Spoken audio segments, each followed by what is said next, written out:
सारी भाण और बेटियां ने मेरी हाथ जोड़ के राम राम।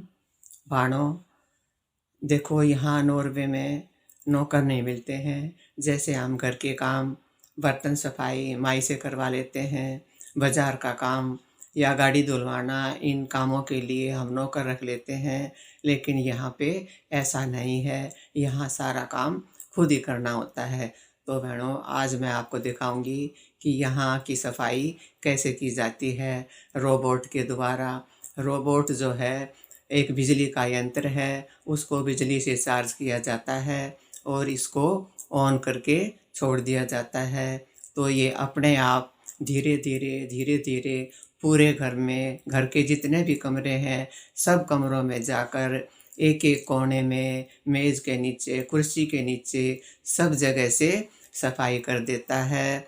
और सफाई करने के बाद ये उसी जगह पे जाकर खड़ा हो जाता है जहाँ से इसको उठाया गया था। इसको वहाँ रखा जाता है बहनों, जहाँ इसको चार्ज किया जाता है।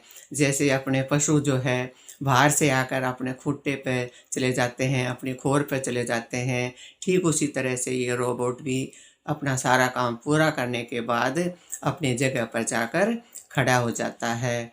और बहनों, इसके अंदर जो जो भी धूल मिट्टी होती है वो इकट्ठी हो जाती है और उसके बाद हम इसको धूल मिट्टी को डस्टबिन में डाल देते हैं और फिर से वहीं पर रख देते हैं।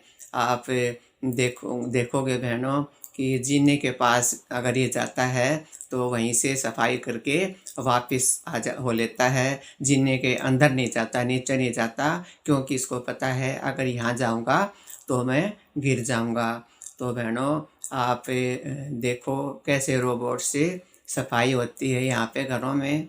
बहनों, मैं वीडियो के बीच में बोल नहीं पाऊँगी, इसका क्या कारण है कि ये जब ये रोबोट चलता है तो ये आवाज़ करता है और इसकी आवाज़ में मैं जो कुछ भी बोल लूँगी वो आपकी समझ में नहीं आएगा या आप तक आवाज़ मेरी नहीं पहुँच पाएगी।